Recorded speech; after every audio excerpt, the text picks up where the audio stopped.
uji hipotesis sampel besar, berikutnya kita akan membahas tentang uji hipotesis sampel kecil.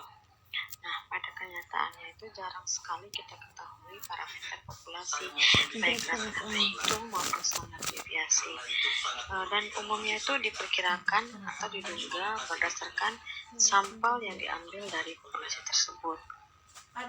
Sangat sulit untuk mendapatkan data-data seperti umur, rata-rata penduduk Indonesia, rata-rata jumlah tabungan seluruh nasabah bank, kenaikan harga pangan seluruh Indonesia, dan lain-lain. Nah, untuk sampel yang berukuran besar, lebih besar standar deviasi sampel. Apabila nilai standar deviasi sampel merupakan dugaan populasi yang baik serta tidak terlalu bervariasi, maka nilai uji statistik Z akan menyebar seperti distribusi normal. Pada kasus sampel yang kecil, kasus di mana jumlah sampel itu pasti kurang dari 30, maka nilai standar deviasi berfluktuasi relatif besar, sehingga nilai uji Z itu tidak bersifat normal. Oleh karena itu, untuk sebaran distribusi sampel kecil, dikembangkan suatu distribusi khusus yang kita kenal sebagai distribusi T atau T-student. Bagi teman-teman yang belum terlalu paham kapan akan menggunakan distribusi normal Z-tabel, kapan akan menggunakan T-tabel, berikut ini ada bagaimana cara menetapkan distribusi yang akan kita gunakan. Jadi jika N-nya lebih besar dari 30 atau N besar dan populasinya standar deviasinya diketahui, maka kita gunakan Z-tabel. Jika standar deviasinya tidak diketahui, kita juga akan menggunakan Z-tabel. Itu jika N lebih besar dari 30. Jika N lebih kecil sama dengan 30 atau N kecil, jika standar deviasinya diketahui, maka kita akan menggunakan Z-tabel. Namun jika standar deviasinya tidak diketahui, kita akan menggunakan T-tabel atau distribusi T. Nah, nilai-nilai distribusi T juga dinyatakan seperti ini ya, teman-teman. Di mana T itu adalah nilai distribusi T sama dengan nilai rata sampel dikurang dengan nilai rata populasi dibagi dengan standar deviasi sampel yang dibagi dengan jumlah sampel. Nah, ciri-ciri distribusi T juga itu yang pertama, distribusi T itu sama seperti distribusi Z, yaitu merupakan sebuah distribusi kontinu di mana nilainya dapat menempati semua titik pengamatan. Ciri-ciri yang kedua, distribusi T itu seperti distribusi Z, berbentuk genta atau lonceng dan simetris dengan nilai rata-rata sama dengan 0.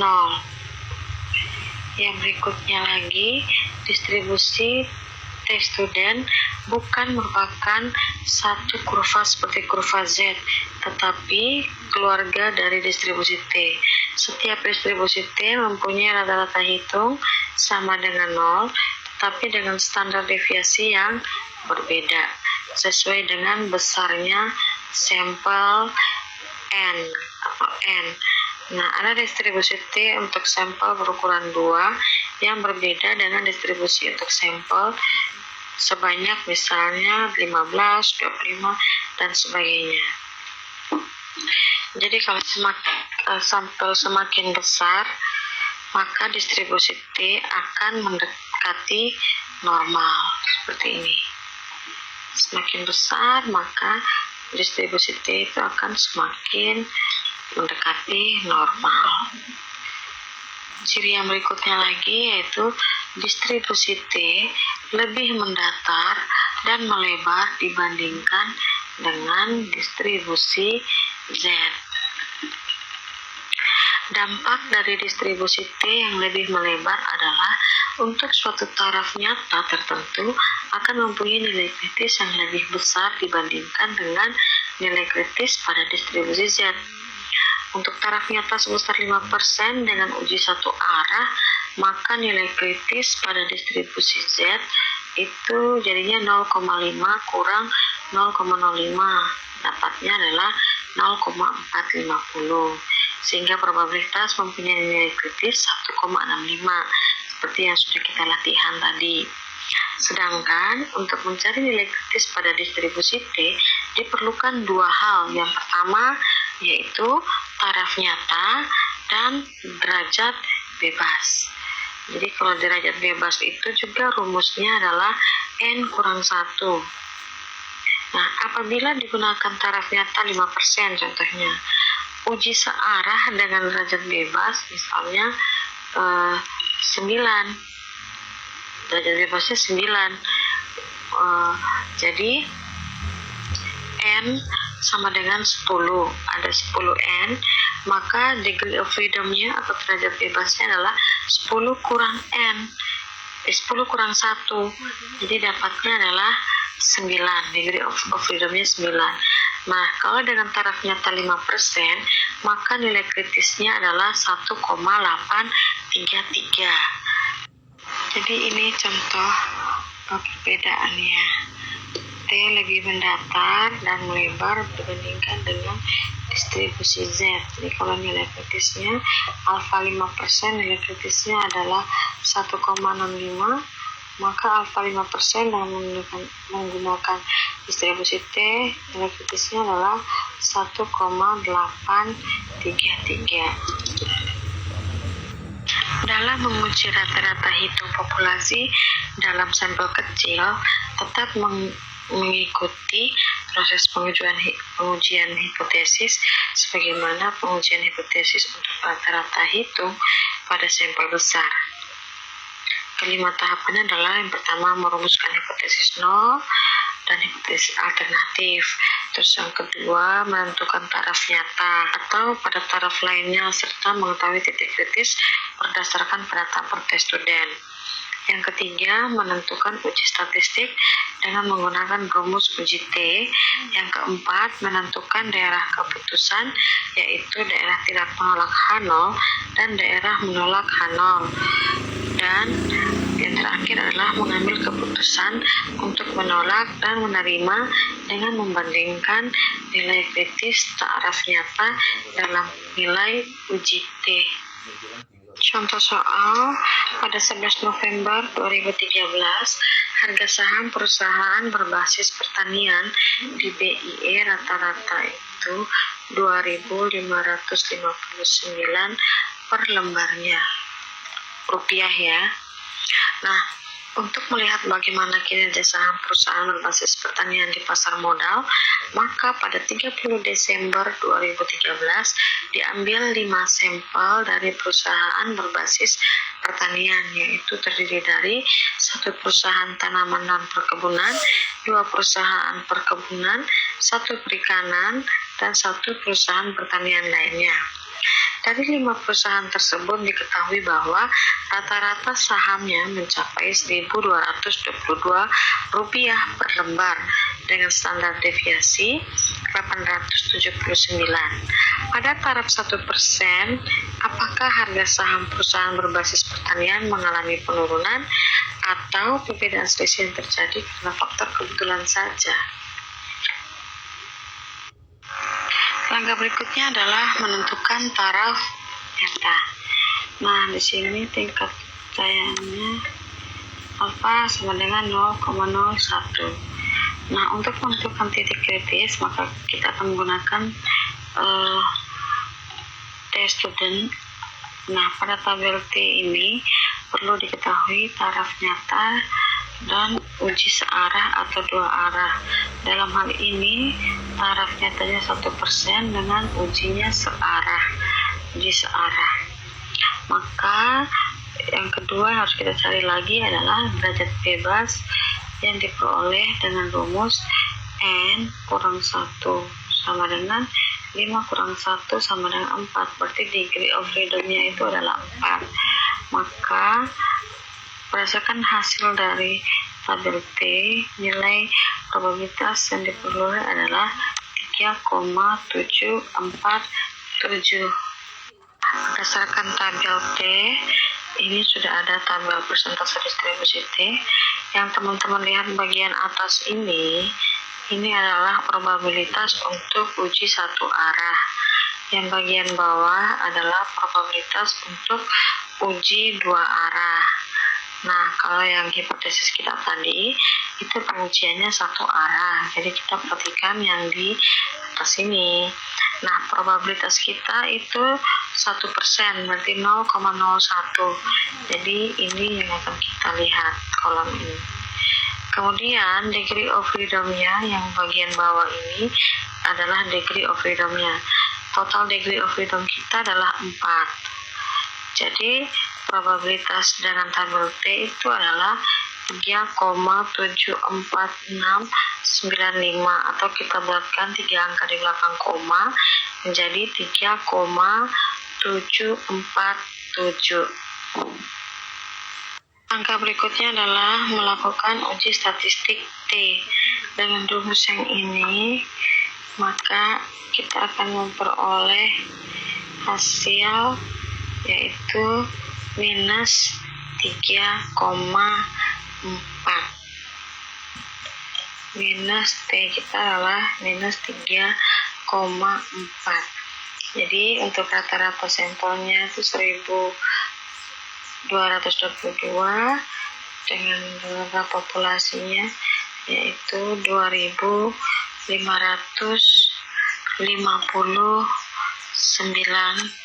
per lembar, ya, dibagi dengan 879 standar deviasi dengan dibagi dengan akar dari N atau akar dari 5, dapatnya adalah minus 3,4.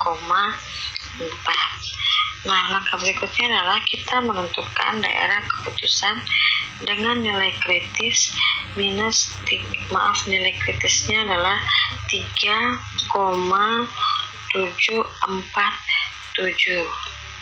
Jadi ini nilai kritisnya 3,747. Kemudian dengan nilai T-nya adalah min 3,4. Nah, nilai T ini nilai uji T-nya terletak di daerah tidak menolak H0 pada taraf nyata 1%. Ini menunjukkan bahwa harga rata-rata saham perusahaan berbasis pertanian tidak mengalami penurunan secara nyata. Selisih rata-rata hitung populasi pada sampel besar dapat digunakan pada sampel kecil. Nah, ini digunakan untuk membandingkan nilai rata-rata dua populasi apakah sama atau berbeda. Ada 3 asumsi yang diperlukan dalam menguji selisih rata-rata sampel kecil. Yang pertama, populasi harus terdistribusi secara normal. Yang kedua, populasi bersifat independen. Dan yang ketiga, varians populasi harus sama. Nah, untuk melakukan uji T juga diperlukan penggabungan varians masing-masing sampel menjadi suatu penduga tunggal. Kenapa harus diperlukan hal itu harus dilakukan gitu? Kenapa? Karena hal ini dilakukan dengan 2 pertimbangan. Yang pertama, kedua populasi itu memiliki varian yang sama, sehingga penggabungan semua informasi akan menghasilkan penduga yang terbaik. Yang kedua, kedua varian akan menghasilkan varian tertimbang yang memperhatikan karakteristik kedua populasi.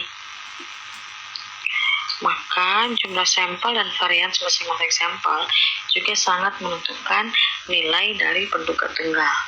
Nah, rumus varians gabungan adalah sebagai berikut.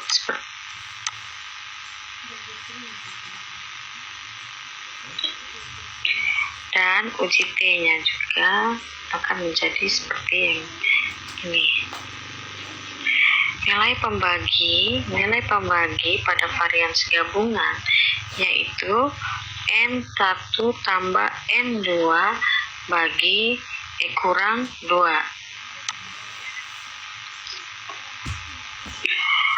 Nah, ini juga merupakan derajat bebas gabungan antara dua sampel. Sedang untuk satu sampel derajat bebasnya adalah N kurang 1. Contoh soalnya, masalah bias atau kesetaraan gender antara pria dan wanita mengemuka pada saat wacana tentang peningkatan peran wanita terus berkembang di Indonesia. Nah, menurut Forum Ekonomi Dunia, secara umum kesenjangan kesetaraan gender dunia mengecil pada tahun 2013 dengan 86 negara dari total 136 negara yang disurvei dan mencerminkan 93% penduduk dunia memperlihatkan peningkatan dalam kesetaraan gender. Eropa memiliki 7 negara di antara 10 negara tertinggi dalam kesetaraan gender. Inggris di posisi ke-18 dan Amerika Serikat di posisi ke-23. Filipina di posisi 5 yang merupakan tertinggi di Asia dan Nicaragua. Yang paling tinggi di kawasan Amerika berada di posisi ke-10. Nah, menurut laporan tersebut, kesenjangan kesetaraan gender di Indonesia masih tinggi. Apakah bias gender ini juga melanda dunia hiburan Indonesia? Nah, untuk membuktikan hal ini dianalisis 7 artis termahal yang terdiri atas 3 artis pria dan 4 artis wanita. Rata-rata bayaran sekali tampil per episode artis pria sebesar 38,3 juta rupiah dengan standar deviasi 16,1 juta rupiah. Sedangkan rata-rata bayaran artis wanita sekali tampil itu 31,4 juta rupiah dengan standar deviasi 12,6 juta rupiah. Dengan taraf nyata 5%, uji apakah tidak terjadi bias gender dalam pendapatan antara artis pria dan wanita. Pertama yang harus kita lakukan adalah melakukan pengujian hipotesis. Perumusan hipotesis. Hipotesis yang ingin diuji apakah tidak terjadi perbedaan antara pendapatan artis pria dan wanita. Sehingga hipotesisnya adalah seperti yang teman-teman lihat ini, yaitu mu 1 kurang mu 2 atau pendapatan atau selisih antara pria dan wanita itu sama dengan 0 untuk hipotesis 0, sedangkan untuk hipotesis 1 tidak sama dengan 0. Nah, tanda sama dengan dan tidak sama dengan ini bisa menunjukkan bahwa pengujian yang kita gunakan adalah pengujian dua arah, uji signifikansi dua arah. Nah, langkah yang kedua adalah menentukan taraf nyata. Taraf nyata kita yaitu 5%. Nah, untuk data student dengan taraf nyata 5%, maka dua arah degree of freedom-nya adalah N1 tambah N2 dikurang 2. N1-nya itu adalah jumlah artis laki-laki, pria, dan jumlah artis wanita. Berarti 3 tambah 4 kurang 2 itu sama dengan 5. Nah, berdasarkan ini, maka kita akan mencari nilai kritis dari taraf nyata 5%. Taraf nyata 5% berarti 0,05 probabilitasnya karena dua arah. Jadi kita perhatikan pada yang baris kedua ini ya teman-teman. Berarti yang ini 0,05 dengan degree of freedom-nya adalah 5 untuk kedua tadi. Maka derajat bebasnya nilai kritisnya adalah 2,57058. Kalau kita bulatkan menjadi 3 angka di belakang koma, jadinya adalah 2,571. Jadi nilai kritisnya adalah 2,571. Langkah berikutnya adalah melakukan uji statistik atau T. Namun kita akan menghitung terlebih dahulu itu variansnya. Jadi variansnya kita dapatkan N1 kurang 1 dikalikan dengan standar deviasi pangkatkan 2 ditambah dengan jumlah jumlah sampel kedua dikurang 1 dikalikan dengan standar deviasi untuk sampel kedua atau varian sampel kedua dibagi dengan degree of freedom, itu dapatnya adalah 198,94.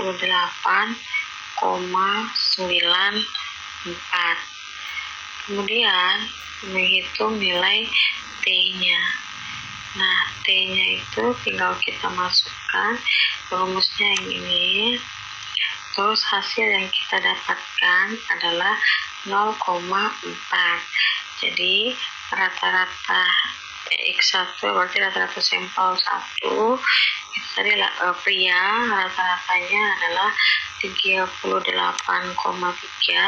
sedangkan wanita rata-ratanya 31,4 dibagi dengan 198,94 yang dikalikan dengan 1 bagi N 3 tambah 1 bagi 4, hasilnya adalah 0,4. Nah, yang terakhir berikutnya adalah menentukan daerah keputusan dengan nilai kritis 2,571. Nah, 2,571 dua arah, jadi kita punya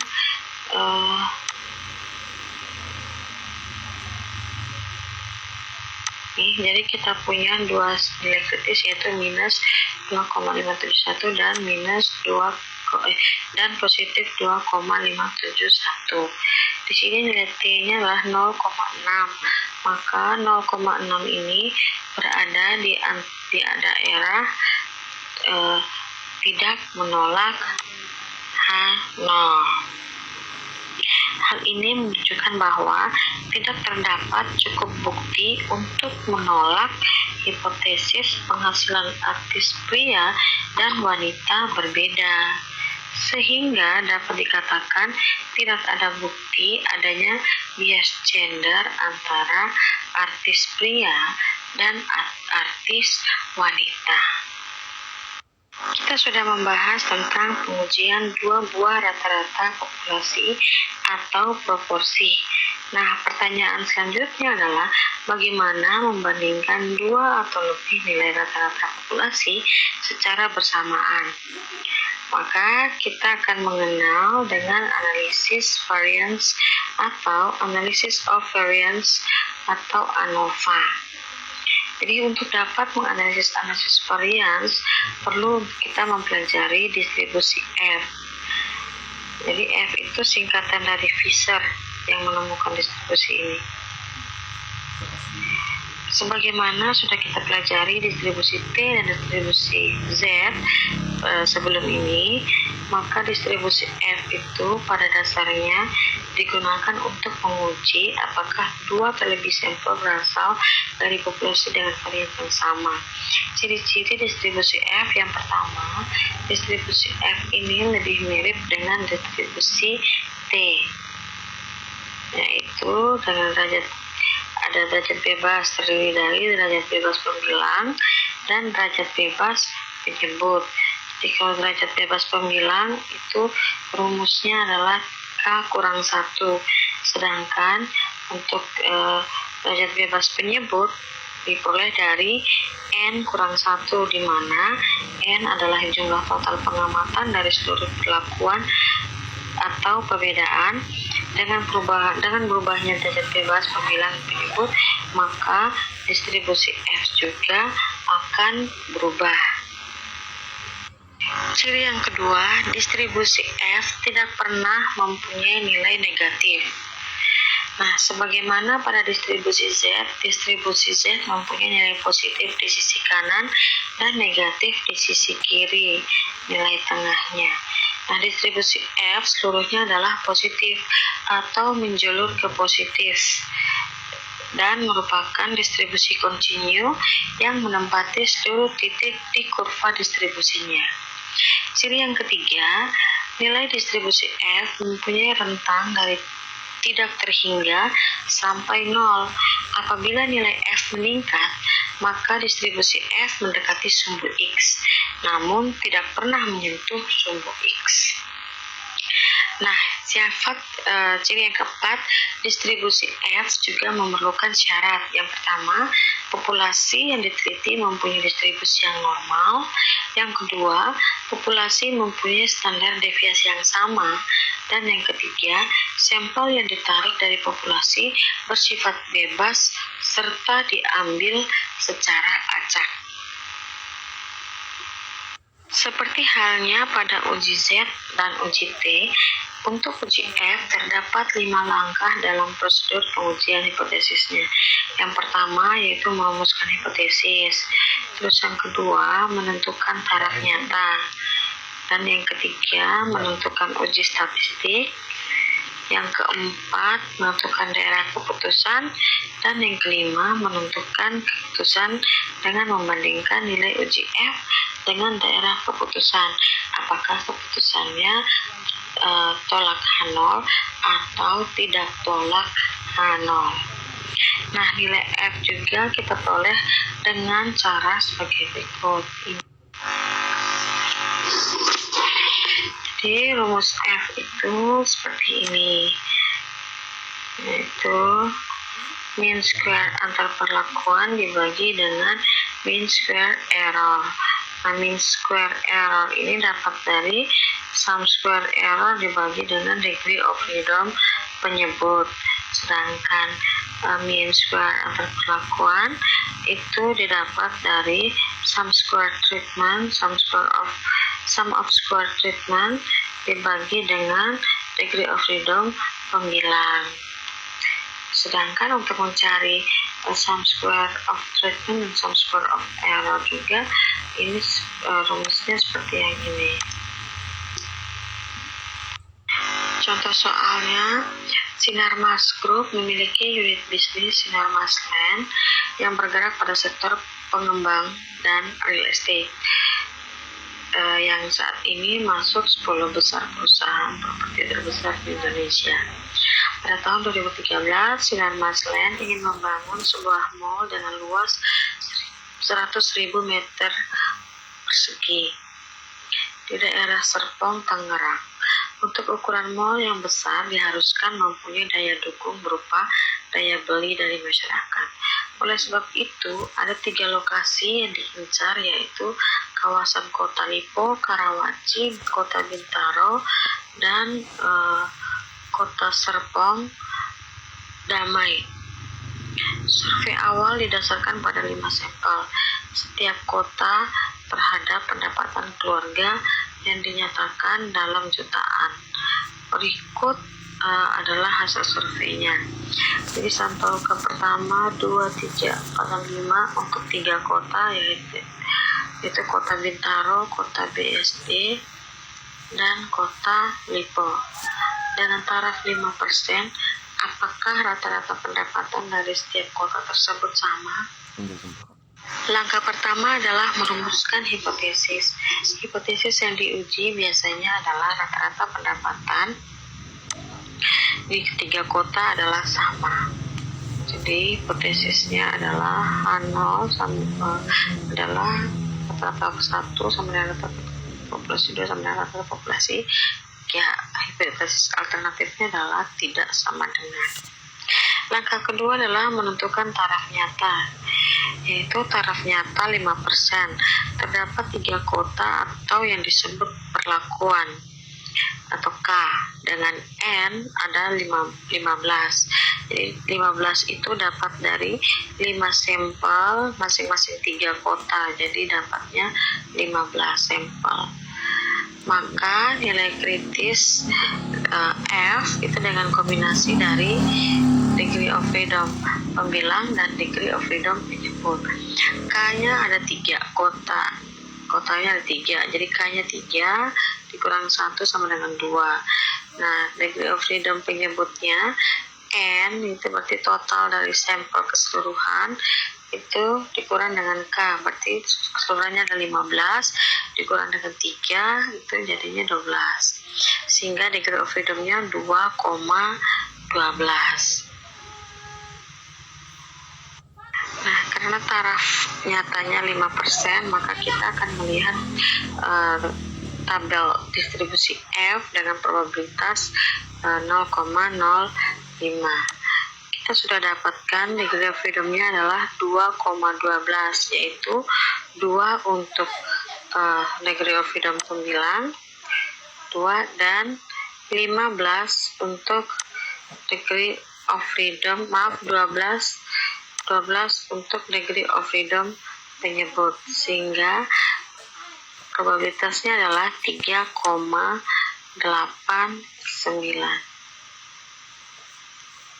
Langkah berikutnya adalah melakukan menentukan uji statistik. Nah, uji statistik itu rumus untuk uji F, rumusnya adalah yang ini. Jadi untuk mencari yang ini, maka kita harus mencari terlebih dahulu nilai sum of square treatment dan sum of square error. Nah, masing-masing itu rumusnya seperti ini teman-teman. Maka yang kita harus cari pertama itu adalah TC. Nah, TC itu adalah TC tadi itu merupakan kuadrat dari setiap kolom. Jadi setiap kolom pengamatan dalam satu kolom atau perlakuan dijumlahkan kemudian dikuadratkan. Jadi pertama kita hitung jumlah ini dulu. Ini semua jumlahnya. Ini jumlahnya lagi ini 240. Kemudian langkah berikutnya adalah ini kita kuadratkan. Jadi 210 ini kalau dikuadratkan itu 44.100.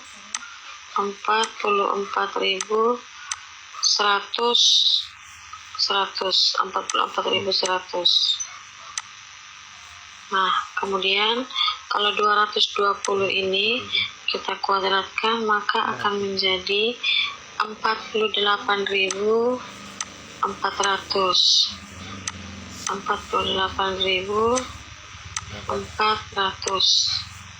Sedangkan 240 kalau dikuadratkan menjadi 57.600. Ya.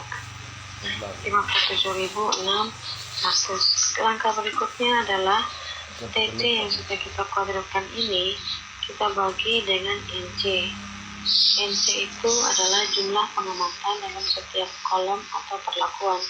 Jadi ini totalnya adalah 44.100 dibagi 5 dapatnya 8.820. Itu juga ini 48.400 dibagi 5 dapatnya 9.680 dan 57.600 dibagi 5 dapatnya 11.520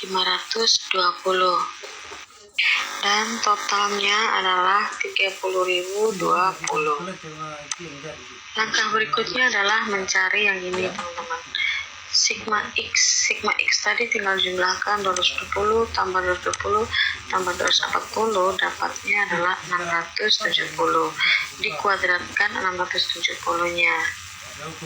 Nah, setelah dikuadratkan baru dibagi dengan 15, maka n nya 15 ya, ini ya, maka hasilnya adalah 29.926,67 dan kita dapat 93,33. Berikutnya untuk yang sum of square error itu sigma x kuadrat. Jadi ini x kuadratnya ini kita kuadratkan nih, n kuadrat ini dapatnya dijumlahkan dapatnya 8.924. Ini juga dikuadratkan, setelah dikuadratkan dijumlahkan dapatnya 9.774. Ini juga hasil kuadratnya ini dijumlahkan dapatnya 11.896.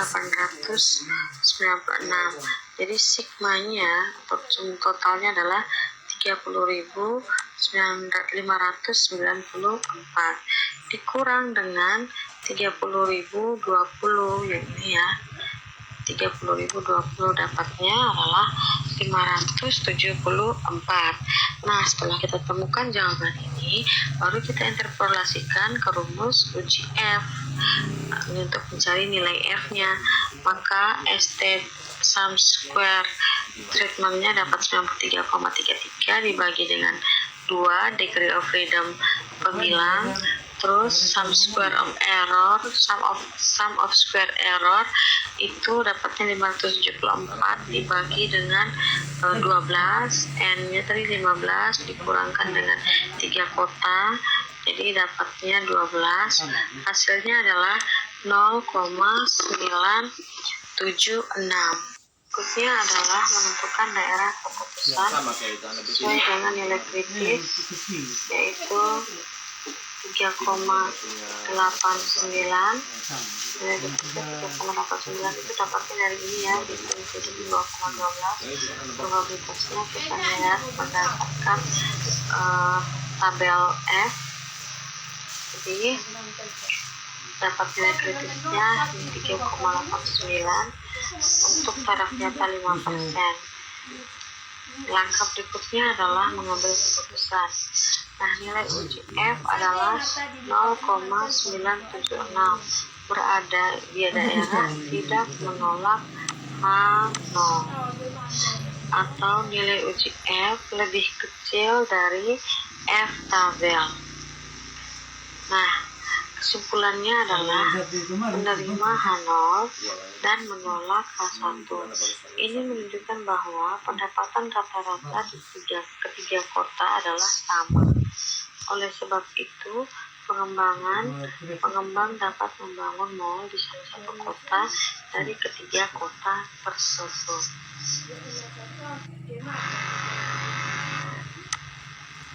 Oke, teman-teman, sampai di sini materi video tentang uji hipotesis. Dan teman-teman yang menemukan bahwa ada kesalahan dalam presentasi ini, silakan komen. Terus siapa yang masih belum paham dan mau bertanya, silakan komen. Dan tolong di subscribe jika teman-teman suka dengan video ini. Tolong di share juga, dibagikan, semoga ini bisa menjadi pembelajaran juga buat teman-teman yang lain. Dan juga silakan di like videonya, jangan lupa subscribe. Oke.